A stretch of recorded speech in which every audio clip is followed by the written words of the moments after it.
Hello everyone, good morning. मैं Pravesh Sharma. Welcome back to my channel. Understanding discipline and subjects के अंतर्गत आज का हमारा टॉपिक है भाषा पाठ्यक्रम निर्माण के अधिनियम, principles of language curriculum construction. पाठ्यक्रम संबंधी प्रकारों पर प्रकाश डालने से पाठ्यक्रम निर्माण के कुछ अधिनियम स्पष्ट हो जाते हैं। उन अधिनियमों यानी कि प्रिंसिपल्स के विषय में विवेचन करना मुख्य तथ्य बन जाता है। अतः हम बिंदुवार अधिनियमों का वर्णन करेंगे, जिसमें पहला बिंदु है छात्र केंद्रित पाठ्यक्रम, प्रिंसिपल ऑफ चाइल्ड सेंटर्ड। वास्तव में यदि हम सोचें कि पाठ्यक्रम किस आधार पर बनाया जाना चाहिए या फिर पाठ्यक्रम निर्माण का क्या सिद्धांत होना चाहिए, तो हम इसी निष्कर्ष पर पहुंचेंगे कि एक बालक के भविष्य का निर्माण किया जाना है। अतः उसी को केंद्र में रखकर पाठ्यक्रम का निर्माण किया जाना चाहिए।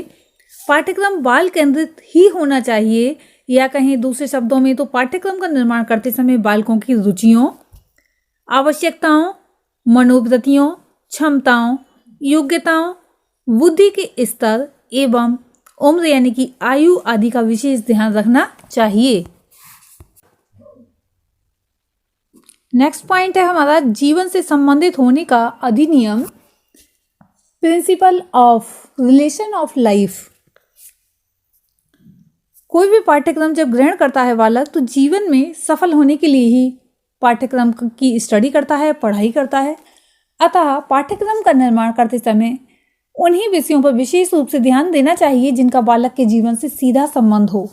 पुराने पाठ्यक्रम की आलोचना आज इसीलिए हो रही है क्योंकि इसका बालकों के जीवन में कोई संबंध नहीं रह गया है। आजकल नई नई टेक्नोलॉजी आ गई है, उसी के कारण व्यक्ति आगे बढ़ पाता है अगर उसके विषय में उसने ज्ञान प्राप्त किया हो। अगर व्यक्ति पुरानी नियमों के आधार पर पढ़ाई करता है तो आगे उसे एडजस्ट होने में बहुत ही प्रॉब्लम्स का सामना करना पड़ता है। इसीलिए ये जो अधिनियम बनाया गया है, जीवन से संबंधित होने का अधिनियम, और इसी को ध्यान में रखकर जो है पाठ्यक्रम का निर्माण किया जाना चाहिए। नेक्स्ट पॉइंट हम देख रहे हैं रचनात्मक तथा सृजनात्मक शक्तियों के उपयोग का अधिनियम।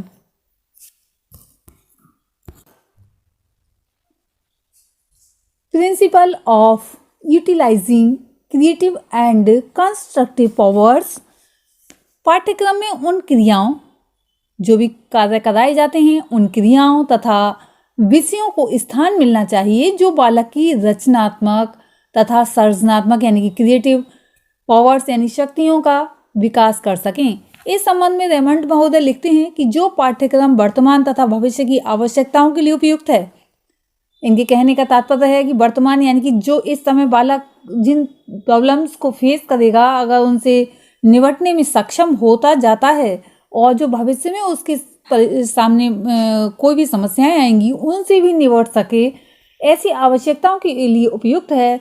और उसमें निश्चित रूप से रचनात्मक विषयों के प्रति निश्चित सुझाव होना चाहिए।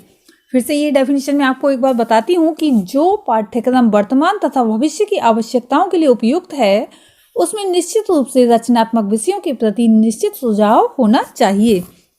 नेक्स्ट पॉइंट हम देख रहे हैं खेल और कार्य क्रियाओं के अंतर का अधिनियम, principle of interaction of play work activities. पाठ्यक्रम तैयार करते समय ज्ञान प्राप्त करने की क्रियाओं को इतना रुचिकर बनाने का प्रयास करना चाहिए कि बालक ज्ञान को खेल समझकर प्रभावशाली ढंग से ग्रहण कर ले। क्रो एंड क्रो इस संबंध में लिखते हैं कि जो लोग सीखने की प्रक्रिया को निवेशित करते हैं, उनका उद्देश्य ये होना चाहिए कि वे ज्ञानात्मक क्रियाओं की ऐसी योजना बनाएं जिनमें खेल के दृष्टिकोण को स्थान प्राप्त हो।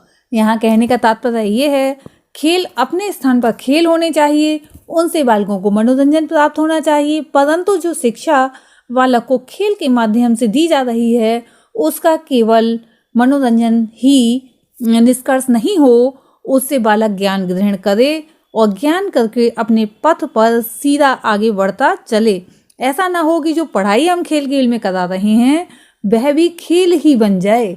नेक्स्ट पॉइंट हम देख रहे हैं, संस्कृति तथा सभ्यता के ज्ञान का अधिनियम, principle of the knowledge of culture and civilisation.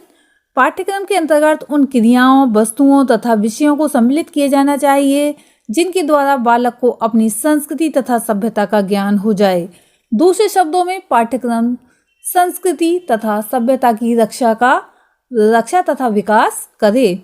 ऐसा न हो कि पाठ्यक्रम का निर्माण कर लिया गया और हमारी संस्कृति भी क्षीण होती चली गई। तो ऐसा पाठ्यक्रम होना चाहिए कि हमारी संस्कृति की और सभ्यता की भी रक्षा कर सके। नेक्स्ट पॉइंट हम देख रहे हैं, अनुभवों की पूर्णता का अधिनियम, principle of the totality experiences. पाठ्यक्रम के अंतर्गत मानव जाति के अनुभवों को संपूर्णता, यानी कि मानव जाति के जो अनुभव हैं उनकी संपूर्णता निहित होनी चाहिए। ये कहें कि दूसरे शब्दों में पाठ्यक्रम के अंतर्गत सैद्धांतिक विषयों के साथ साथ मानव जाति के उन सभी अनुभवों को उचित स्थान मिलना चाहिए जिनसे जो है बालक स्कूल में, खेल के मैदानों में, कक्षा गृह में, पुस्तकालय में, प्रयोगशाला में तथा शिक्षकों के अनौपचारिक संपर्कों द्वारा प्राप्त करता है। यानी कि जब बालक खेल के मैदान में होता है तब भी कुछ ना कुछ अनुभव करता है, पुस्तकालय में होता है तब भी कुछ ना कुछ ज्ञान ग्रहण करता है, प्रयोगशाला में। ये सब क्या है, पाठ्यक्रम के अंग हैं। किसी न किसी रूप में जब जो शिक्षा से जुड़ा हुआ है वह पाठ्यक्रम का ही एक भाग है। तो ये जिनके भी संपर्क में बालक जो शिक्षा ग्रहण कर रहा है वह सब पाठ्यक्रम का अंग है। इस संबंध में माध्यमिक शिक्षा आयोग 1952 और 53 का यही विचार है कि पाठ्यक्रम का अर्थ केवल सैद्धांतिक विषयों में नहीं लिया जाता है वरन उनमें अनुभवों की संपूर्णता निहित होती है। नेक्स्ट पॉइंट में हम देखेंगे स्वस्थ आचरण के आदर्शों की प्राप्ति का अधिनियम, principle of achievement of wholesome behaviour pattern. पाठ्यक्रम में उन क्रियाओं, वस्तुओं तथा विषयों को स्थान मिलना चाहिए, यानी कि जो भी क्रियाएं होती हैं जिनके द्वारा बालक दूसरों के साथ प्रशंसनीय व्यवहार करना सीख जाए। जैसे किसी ने किसी अध्यापक की ही बात कर लेते हैं। अध्यापक ने बालक को कोई काम करने के लिए दिया और बालक ने इतनी मेहनत और लगन से किया कि जैसा एक शिक्षक ने सोचा था उससे भी कहीं आगे वह काम अच्छा हो गया। तो ऐसी स्थिति में बालक अच्छे आचरण, उसकी प्रशंसा होती है और दूसरे बालक भी उसकी बातों से कुछ ना कुछ सीखते हैं। तो यहाँ पर एक बालक ने कार्य के प्रति अच्छा आचरण किया, अच्छा व्यवहार किया और कार्य भी अच्छा किया, प्रशंसित हुआ, दूसरे बालकों पर भी उसका प्रभाव पड़ा। तो यहाँ पर यही है कि स्वस्थ आचरण के आदर्शों की प्राप्ति का अधिनियम होना चाहिए। बालक का, अगर बालक की रुचि के अनुसार कार्य होगा तो बालक और ज़्यादा मन लगा कर करेगा। अगर बालक को उससे हटकर कुछ कार्य दे दिया जाएगा तो बालक अच्छी प्रकार से नहीं कर पाएगा। अतः पाठ्यक्रम का निर्माण ऐसा होना चाहिए कि बालकों की रुचि स्वतः ही जागृत होती चली जाए। नेक्स्ट है उपयोगिता का अधिनियम, प्रिंसिपल ऑफ यूटिलिटी। पाठ्यक्रम के अंतर्गत उन क्रियाओं तथा विषयों को स्थान मिलना चाहिए जो कि बालक के वर्तमान तथा भावी जीवन के लिए उपयोगी हों। कुछ विषय ऐसे होते हैं जो कि बालक के जीवन के लिए उपयोगी नहीं होते हैं और बालक उन्हें पढ़ने में मन भी नहीं लगाता है। ऐसे विषयों को पढ़ने में बालक समय बर्बाद करता है, पूरा समय साल भर का होता है वह ऐसे ही व्यतीत हो जाता है और अंत में क्या होता है कि उसका कोई भी जीवन से संबंध है ही नहीं और जीवन में ना तो वर्तमान में कोई उपयोग है और ना ही भविष्य में उपयोग है। तो इस प्रकार के पाठ्यक्रम व्यर्थ होते हैं, मतलब विषय जो है व्यर्थ होते हैं। दूसरे शब्दों में जो क्रियाएं तथा विषय बालक के वर्तमान तथा भावी जीवन के लिए उपयोगी नहीं है उन्हें पाठ्यक्रम में सम्मिलित ही नहीं करना चाहिए। नेक्स्ट पॉइंट है अग्रदर्शिता का अधिनियम, principle of forward look.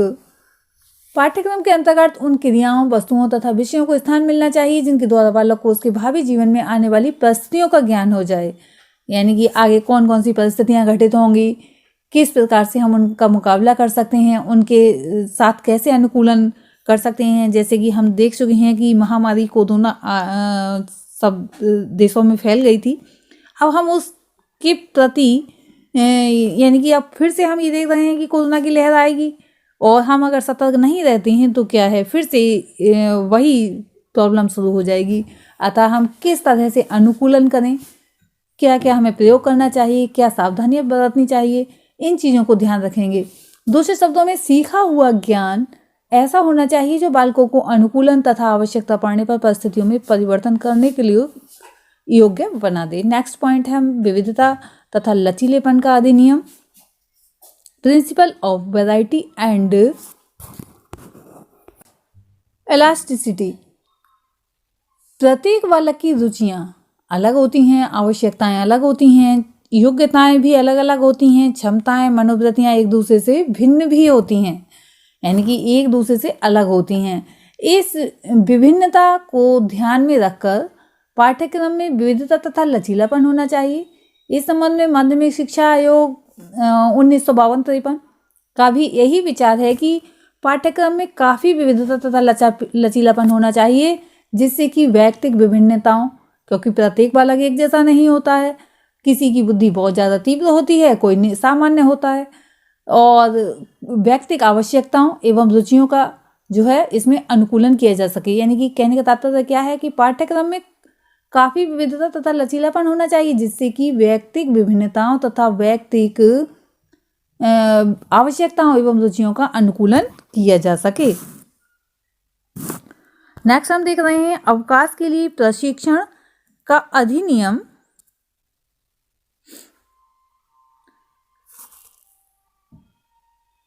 Principal of training for leisure. वर्तमान युग में अवकाश काल का सदुपयोग करना एक महान समस्या है। अवकाश होता है, बालक इधर उधर समय व्यतीत ना करें, सारा समय मनोरंजन में ही ना व्यतीत कर दें। तो इस दृष्टि से पाठ्यक्रम व्यापक होना चाहिए, जिससे कि जब अवकाश होता है तो उस समय भी गृह कार्य के रूप में, यानी कि जो पाठ्यक्रम का कोई पार्ट बालक को दे देना चाहिए। बालकों को काम करने की प्रेरणा दी जाए, तभी प्रोजेक्ट वर्क दिए जाते हैं, कुछ निर्माण करने के लिए दिया जाता है, या फिर दूसरी जगहों का भ्रमण करने के लिए कहा जाता है। वहाँ दूसरी ओर एक उनमें ऐसी क्षमताएं भी उत्पन्न करता है जिससे कि वे अपना साथ साथ मनोरंजन भी करते हैं, जानकारी यानी ज्ञान भी विशेष रूप से ग्रहण कर लेते हैं, वास्तविक ज्ञान प्राप्त करते हैं, और इस सदुपयोग से बहुत ही उन्हें अच्छी सीख प्राप्त होती है। नेक्स्ट पॉइंट हम देख रहे हैं जीवन संबंधी समस्त क्रियाओं के समावेश का अधिनियम। ये हर्बर्ट स्पेंसर ने इस विषय में लिखा है कि शिक्षा का उद्देश्य जीवन को पूर्णता प्रदान करना है, अतः पाठ्यक्रम में जीवन से संबंधित उन सभी क्रियाओं को स्थान मिलना चाहिए जिससे बालक का शारीरिक, मानसिक, राजनीतिक तथा नैतिक जो है विकास है समुचित प्रकार से हो सके। नेक्स्ट पॉइंट हम देख रहे हैं सामुदायिक जीवन में जीवन से संबंध का अधिनियम, principle of relationship with community life. पाठ्यक्रम का निर्माण करते समय स्थानीय आवश्यकताओं तथा परिस्थितियों को ध्यान में रखना चाहिए। उन सभी सामाजिक प्रथाओं, मान्यताओं तथा समस्याओं को स्थान मिलना चाहिए जिससे कि बालक सामुदायिक जीवन की मुख्य मुख्य बातों से परिचित हो जाएं। नेक्स्ट है प्रजातंत्रीय भावना के विकास का अधिनियम, principle of developing democratic spirit. Bharat के जनतंत्र के अधिनियम को स्वीकार भारत में जो है भारत ने जनतंत्र के अधिनियम को स्वीकार किया है। इस दृष्टि से पाठ्यक्रम के अंतर्गत ऐसी क्रियाओं को स्थान मिलना चाहिए जिनसे बालकों में जनतंत्रीय यानी कि प्रजातंत्रीय भावनाओं एवं दृष्टिकोण का विकास हो सके। ऐसा न हो राजतंत्रात्मक शासन हो जाए और एक व्यक्ति दूसरे को नीचे गिराने की ही सोचने लगे। अतः प्रजातंत्र यानी कि समानता का भाव होना चाहिए। नेक्स्ट है सह संबंध का अधिनियम, प्रिंसिपल ऑफ कोरिलेशन। पाठ्यक्रम को अलग अलग संबंध यानी कि टुकड़ों में विभाजित नहीं करना चाहिए क्योंकि उससे उसका महत्व कम हो जाता है। इसके विपरीत पाठ्यक्रम के विषयों में सहसंबंध स्थापित किया जाना चाहिए और उसी के आधार पर बालकों को ज्ञान प्रदान करना चाहिए। इस बात का ध्यान अवश्य रखना चाहिए कि पाठ्यक्रम के अंतर्गत सम्मिलित किए गए विषय पृथक पृथक ना हो अपितु उनका एक दूसरे से सहसंबंध हो। तो आज की इस वीडियो में हमने देखा भाषा पाठ्यक्रम निर्माण के अधिनियम। आज के लिए इतना ही, धन्यवाद।